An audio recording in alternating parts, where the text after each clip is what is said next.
ये खबर किसी वैश्विक जासूसी उपन्यास के सबसे रोमांचक अध्याय जैसी लगती है, जहां एक तरफ दुनिया की सबसे बद्धी सैन्य शक्ति अमेरिका खद्दी है और दूसरी तरफ अपनी जिद पर अद्धा ईरान।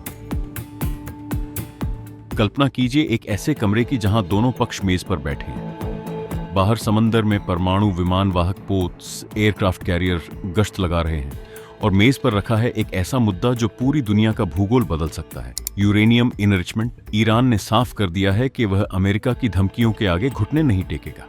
आइए इस भू राजनीतिक जियोपॉलिटिकल शतरंज की बिसात को विस्तार से समझते हैं। ईरान की ना सम्मान या रणनीतिक मजबूरी। ईरान के विदेश मंत्री अब्बास अराघची का हालिया बयान तेहरान की उस नीति को दर्शाता है जिसे वे प्रतिरोध की अर्थव्यवस्था और राजनीति कहते हैं। अराघची ने दोहा में स्पष्ट किया कि यूरेनियम संवर्धन इनरिचमेंट ईरान का संप्रभु अधिकार है और इस पर कोई समझौता नहीं होगा। ईरान का तर्क सीधा है, आप हमें डराकर अपनी शर्तें नहीं मनवा सकते। अमेरिका ने ओमान में बातचीत के ठीक बाद नए टैरिफ और प्रतिबंध लगाकर अपनी जो मंशा दिखाई है, उसने ईरान के भीतर इस अविश्वास को और गहरा कर दिया है कि वॉशिंगटन वास्तव में शांति चाहता भी है या नहीं।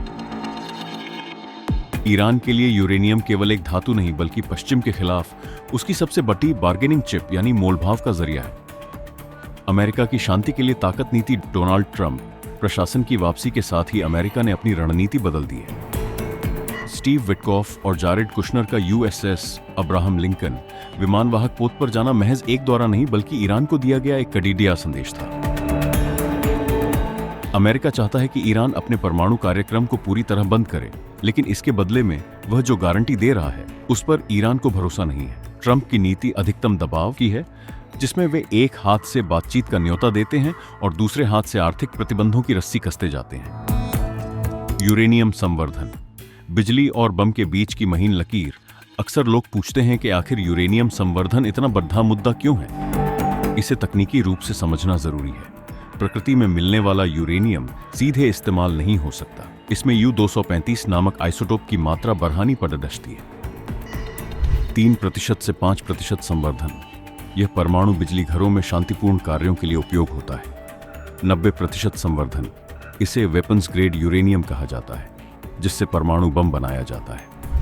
ईरान का कहना है कि उसका कार्यक्रम शांतिपूर्ण है, लेकिन पश्चिमी देशों का डर यह है कि एक बार तकनीक हाथ लग गई तो 5% से 90% तक पहुंचने में ईरान को बहुत कम समय लगेगा।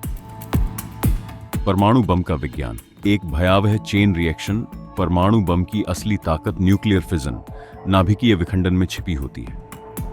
जब U-235 के एक परमाणु पर न्यूट्रॉन की बमबारी की जाती है तो वह टूटकर अपार ऊर्जा पैदा करता है। यह प्रक्रिया एक चेन रिएक्शन शुरू करती है।